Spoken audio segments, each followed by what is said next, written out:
Hello दोस्तों, ओम नमः शिवाय, राधे राधे एवरीवन। महाशिवरात्रि का पावन पवित्र दिन आ गया है दोस्तों। और महाशिवरात्रि के दिन भगवान शंकर का अभिषेक करने से मनोकामनाएं पूर्ण होती हैं।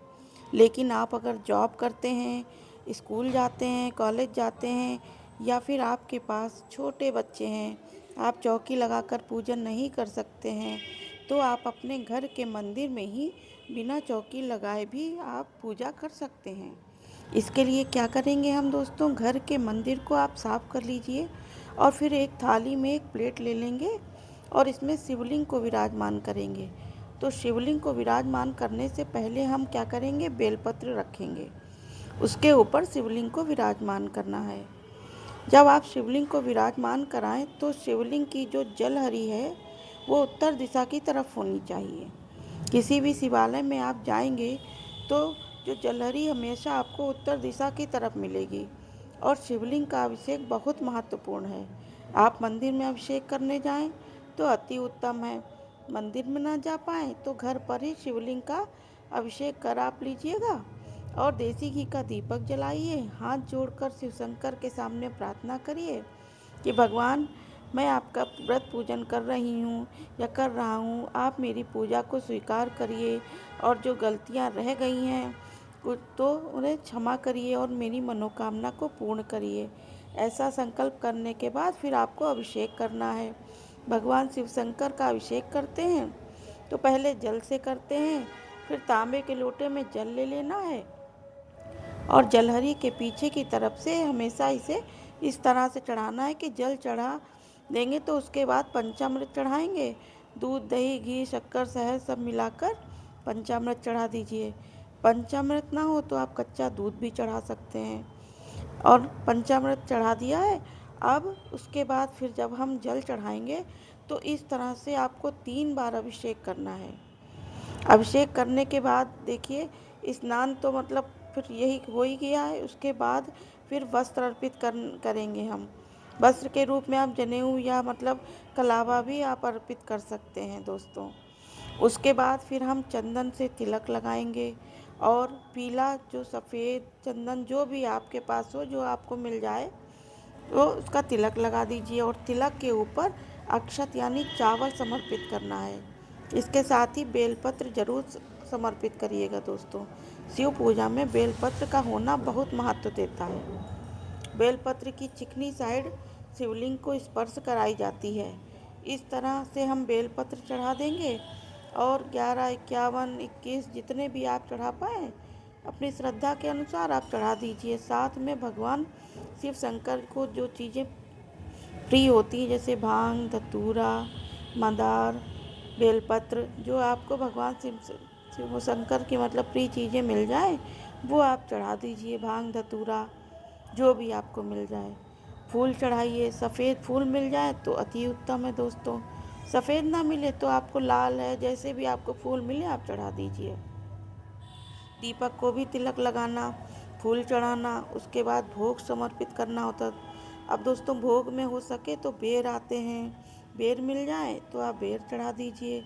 यदि किसी कारणवश आपको बेर नहीं मिल पाते तो कोई बात नहीं, आप कोई भी फल भोग के रूप में चढ़ा सकते हैं और चढ़ा दीजिए। उसके बाद जो दक्षिणा है वो चढ़ाइए आप।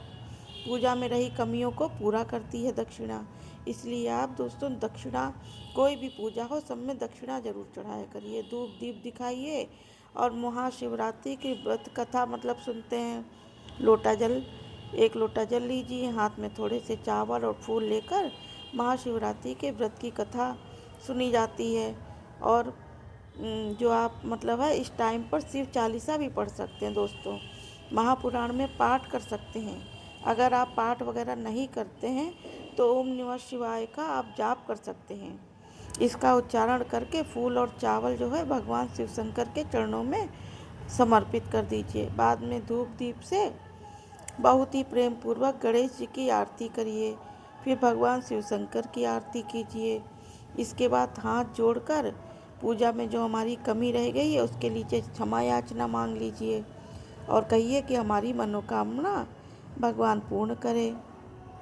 शिवलिंग में समस्त शिव परिवार विद्यमान होता है दोस्तों।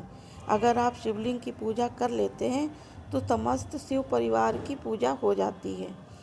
तो जो जल लोटा है पूजा के बाद अर्घ दे दीजिए और भोग प्रसाद में जो आपने चढ़ाया है वो सभी सदस्यों में बांट दीजिए। इसके साथ ही जो भी दक्षिणा आपने चढ़ाई है वो किसी कन्या को आप दान में दे दीजिए। जब आप कन्या को दान देंगे तो उठाएंगे थाली को, जितना भी सामान आपने चढ़ाया है, फूल पत्ते आपने जो चढ़ाए पौधों में डाल दीजिए और तुलसी के पौधे को छोड़कर बाकी किसी भी पौधे में डाल सकते हैं। आपकी पूजा हो जाएगी। इस तरह आप घर के मंदिर में बिना चौकी लगाए भी महाशिवरात्रि की पूजा कर सकते हैं दोस्तों।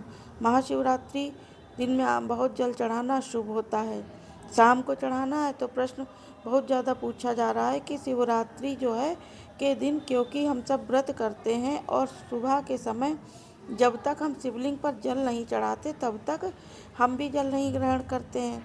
तो सुबह के समय आप जल चढ़ाएं और शाम के समय भी आप शिवलिंग पर जल जरूर चढ़ाएं, अभिषेक करें ज़रूर, क्योंकि शास्त्रों के अनुसार दोस्तों महाशिवरात्रि के दिन शाम को प्रदोष काल में यानी शाम के समय शिवलिंग के अभिषेक का बहुत ज़्यादा महत्व है, इसलिए शिवरात्रि बोला जाता है। ठीक है ना, तो शाम को आप अभिषेक ज़रूर करें और दोनों टाइम भी कर सकते हैं दोस्तों, या फिर आपको जब टाइम मिले आप सुबह कर सकते हैं, शाम को भी कर सकते हैं। जब आपको टाइम मिले और दोनों टाइम हो जाए तो बहुत ही उत्तम है दोस्तों।